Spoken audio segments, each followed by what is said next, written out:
Fame. Happy Sunday and welcome to the Class of 2021 Naismith Basketball Hall of Fame announcement special. We are coming to you live from the Heineken River Deck. I'm Maria Taylor, and over the next 30 minutes, we will be celebrating and announcing the 15 basketball players, coaches, and contributors that will be inducted as the Class of 2021 in the Basketball Hall of Fame to forever be remembered for their legacy and imprint on the game. All right, let's get started, and we start with our friend, our family, Uncle P, Paul Pierce. He is one of 5 players in Celtics history to make the All-Star team at least 10 times. Over his 19-year career, he won Rookie of the Year, made 4 All-NBA teams, and had a plethora of clutch moments. Paul already has his number 34, The Truth, hanging in the rafters in Boston, where he spent 15 years as a Celtic.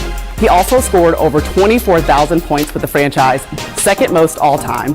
And of course, the highlight of his career came in 2008 when he led the Celtics to the NBA championship and won the Finals MVP. And also, the wait is finally over for Chris Webber, a member of the Fab Five, and in 1993, the #1 overall pick.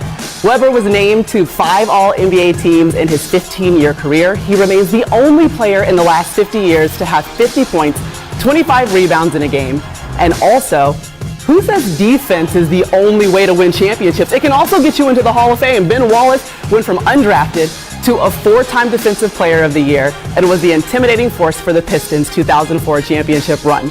He's the only player ever to record 1,000 rebounds, 100 blocks, and 100 steals in 4 consecutive seasons. Add to that list, Chris Bosh.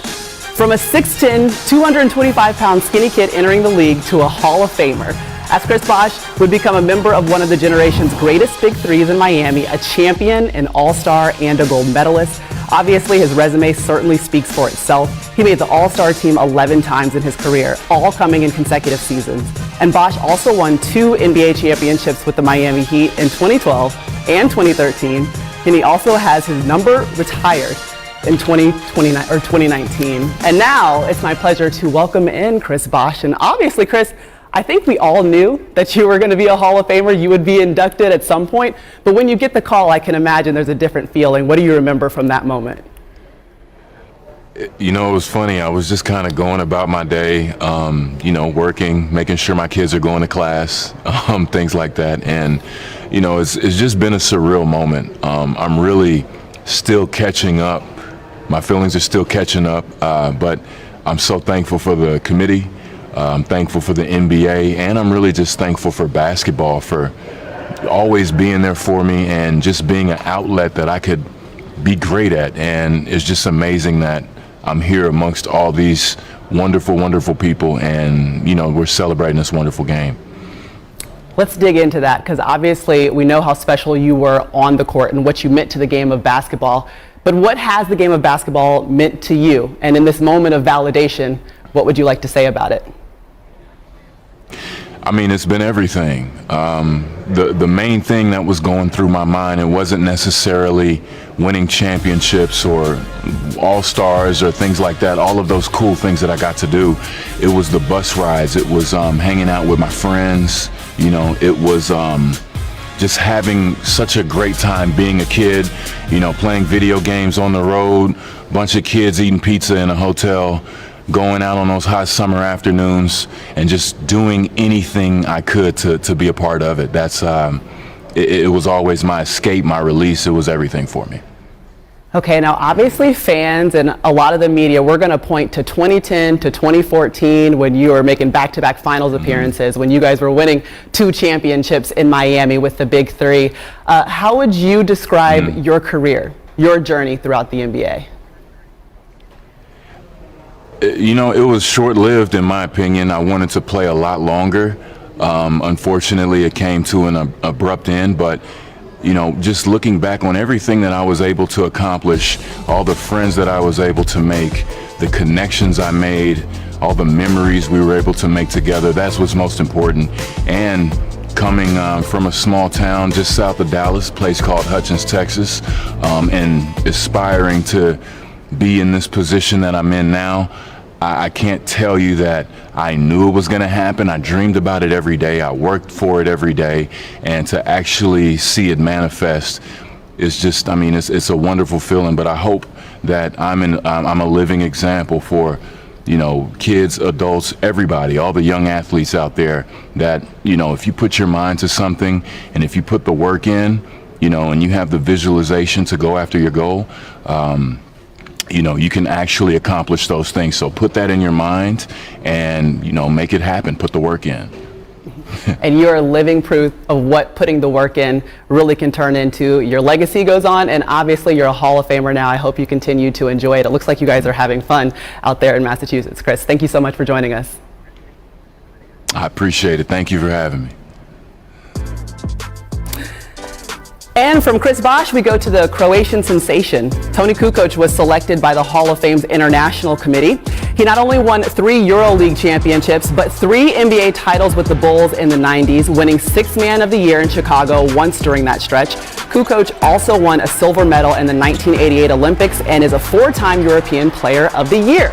All right, we got a chance to talk to Chris Bosh, but coming up, Chris Webber will be enshrined this fall, but he isn't the only king. Find out who will be joining him in the class of 2021 Naismith Basketball Hall of Fame special.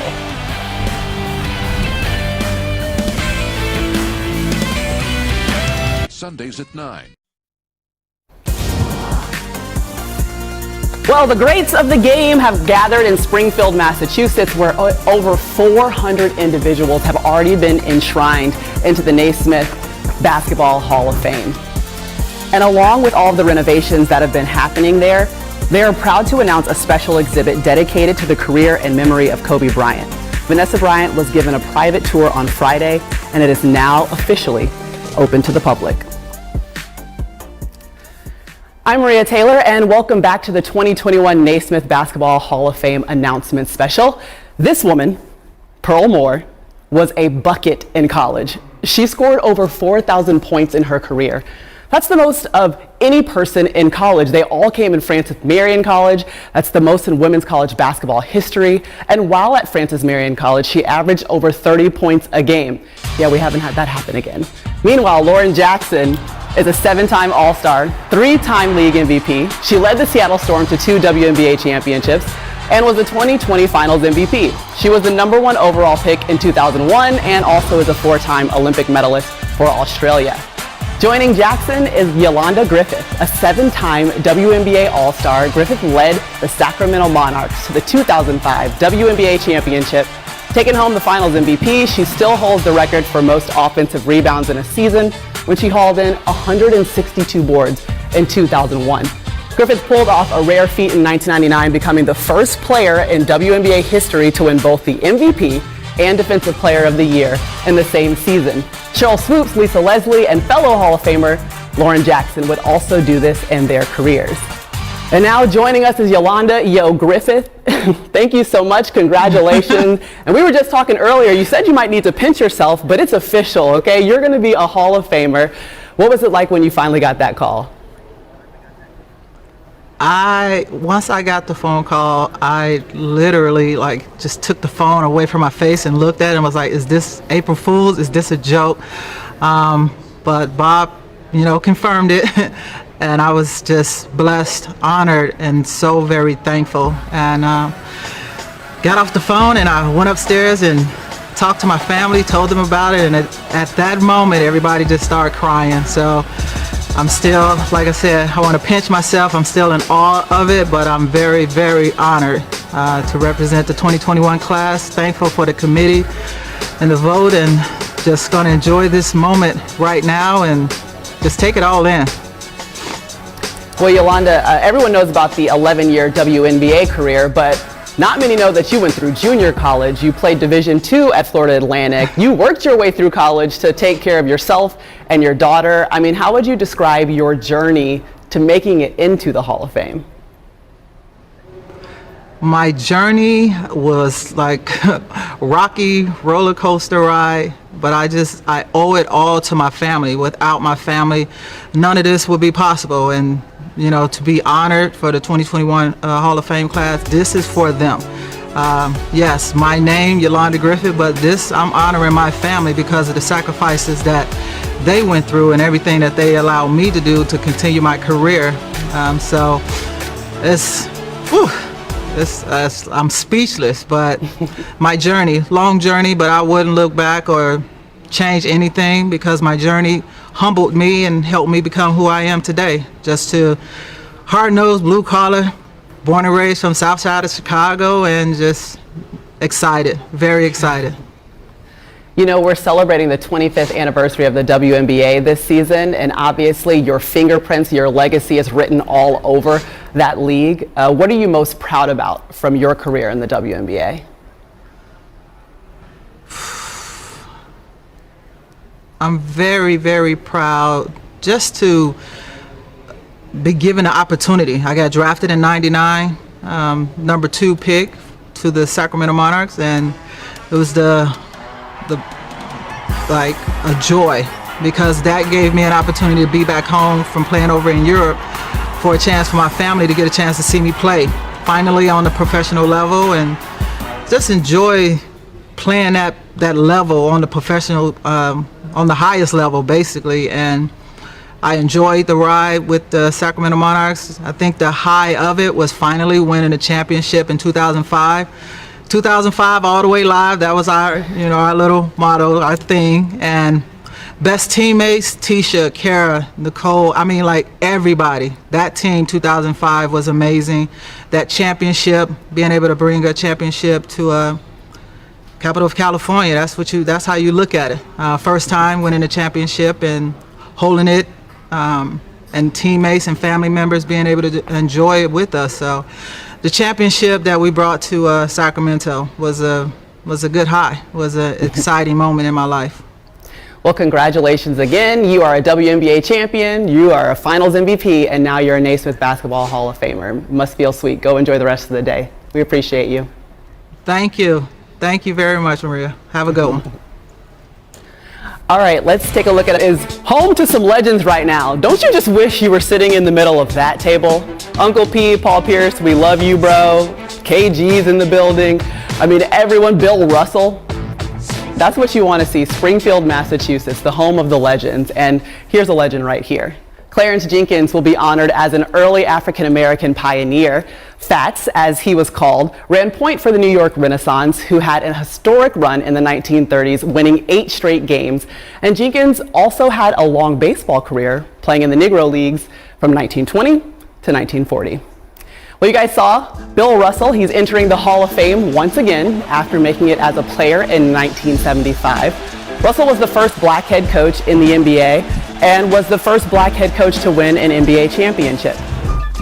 Rick Adelman was a head coach for 23 seasons in the NBA, leading 5 different teams. He won the 9th most games by a head coach in league history and reached the finals twice. And current Villanova head coach Jay Wright is a part of the 2021 class.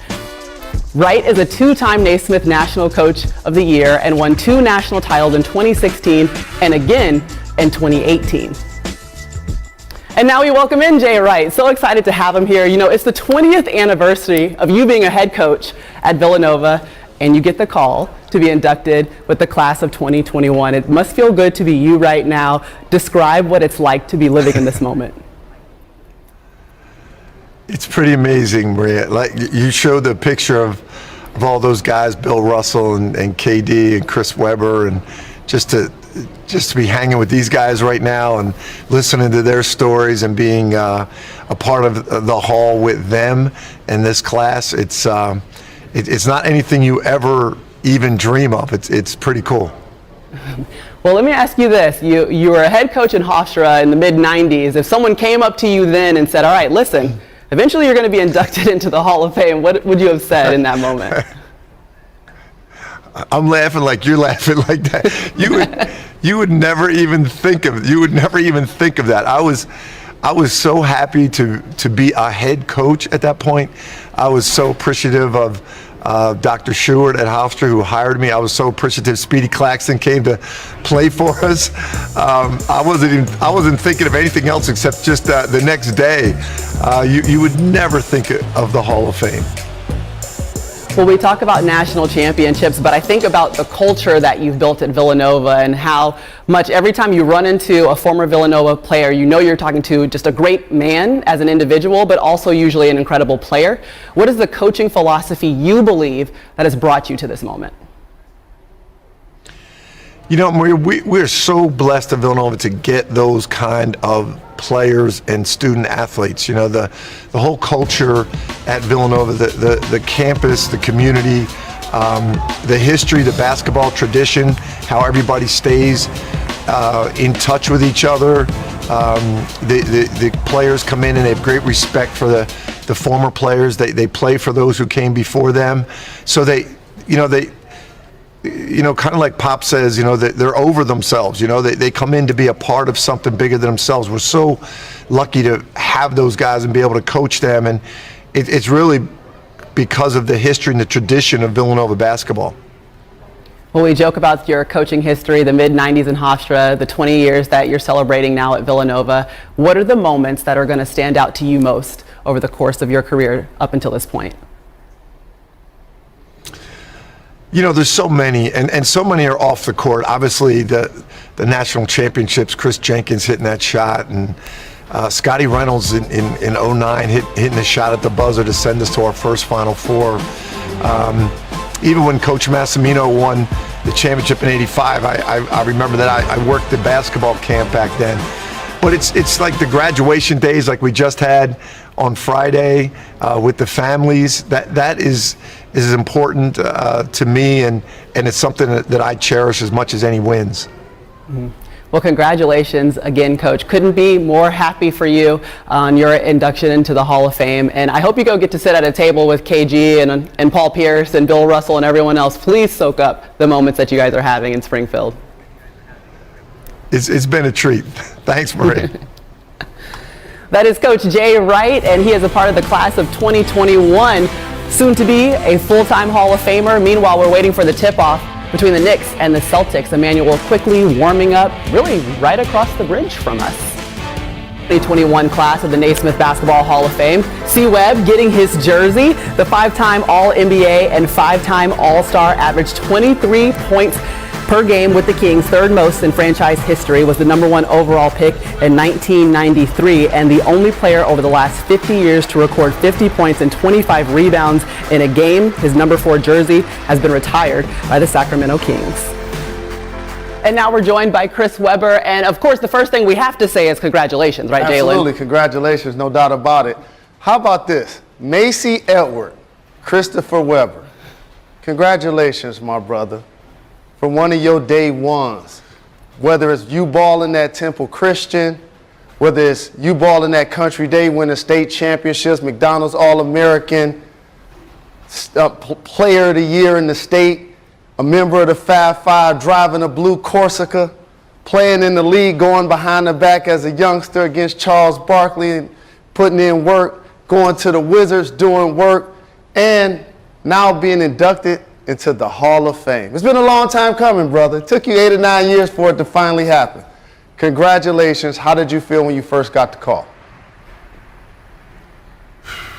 Well, thank you, brother. Thank you.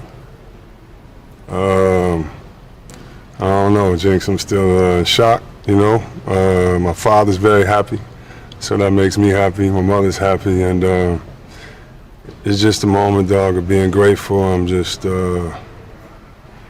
thankful, man. Just thankful to all the people, the family members and friends and family, that's been around. I'm just in shock. I really don't know what to say.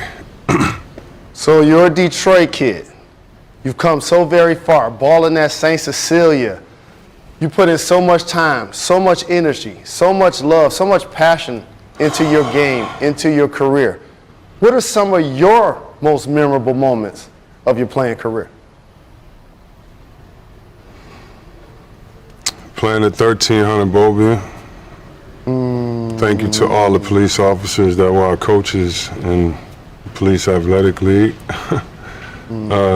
Curtis Hervey, Mr. Montgomery, my coaches for the Super Friends, Mr. Keener, Mrs. Keener, his wife, coaches at Country Day, my parents, my church, Faith Baptist,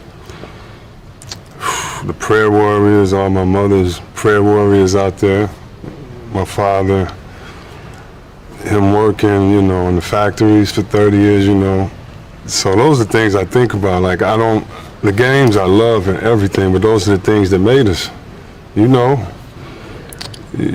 from what your mother put in you and how we wouldn't even be here where we are if it wasn't for our parents. It had nothing to do with the game. It had to do with the family and the love of the people in your community, your coaches, your family, your pastors, you know, and I'm just really thankful that God put all those people in my life to help me accomplish my dreams. You know, Chris, it's extraordinary to hear you thanking the people that you're thanking and to think of the impact you too have had on the game and the way that you've influenced the way that players play. Did you think when you first started out in the beginning, when you were coached by those policemen, that you would be inducted into the Hall of Fame? Nah. Whoever says they think they get into the Hall of Fame, you know, it's just, it's not true. I remember taking a white toothbrush and some beat up gym shoes over to Jalen's house, walking him down the street, and we would get soap water and white shoe polish and try to make our shoes look new. And who knew later that, you know, you'd be on a team that, you know, wearing long shorts and rocking what we do and just being ourselves. So no, I didn't know if being yourself was good enough to change the game and influence people. But thank God, you know, we had an impact. And you in particular, and by the way, shout out to our Fab Five brothers, Jawan, Ray, and Jimmy. How about the fact that as a big, your ability to dribble, pass, and shoot the three with your size, spin out lobs, but also handle it in a transition. Now we're playing positionless basketball. How do you now, as you look back at your game and how it developed, see how much of your game is now influenced in so many big men that play? Well, I definitely see, you know, parts of my game in a lot of guys that play today, and that's because, you know, we stole from the generation before us. So I think me and you might be the two biggest Magic fans that live, and it started with Magic and, you know, him smiling, running up and down the court, dribbling with that high dribble, pushing the ball down the court that made me want to get in the middle and try to be like a point guard. It was the George Gervins, you know, growing up in Detroit with Derek Coleman, Steve Smith, Doug Smith, Victor Alexander. The big guys, you have to be able to dribble, you have to be able to shoot, you have to be able to pass, you have to do it all. And so it was emulating myself after all those players that came before me, wanting to get their game, take it to another level or put my thing on it. And, you know, I thank them. And then, you know, working at it and, you know, who knew that, you know, who knew that the things we were working on, the things that coaches were saying you shouldn't do, you know, we knew it was right. We knew it was right. We knew that you can make players better, that you can get others involved. And so, you know, a lot of these thoughts, questions that you're asking me, I'm just thinking about them honestly for the first time, because when else do you really get to sit back and think about your career, you know, in such a way and like everything you've been through. So I definitely know we had a great impact on the game, and it was because of our love, but definitely because of the Magics, Gervins, and all of them that came before us that showed us just a glimpse of what the game was going to be. I love you, my brother. Congratulations. Macy Edward, Christopher Webber III. You're in the Hall of Fame, brother. You made it to the Hall of Fame. We played on the Super Friends together. Shout to Curtis Herbie. We were 13 years old. You're in the Hall of Fame, brother. Well deserved. Congratulations. Congratulations, Chris. Jalen Anthony Rose, it's crazy, man. And thank God for your beautiful, wonderful mother, because you know what she did for me. Thank you, brother. I love you. I appreciate you. Love you too. Thank you, Maria. What an incredible showing of grace, love, brotherhood, ultimately excellence, J. Rose. That was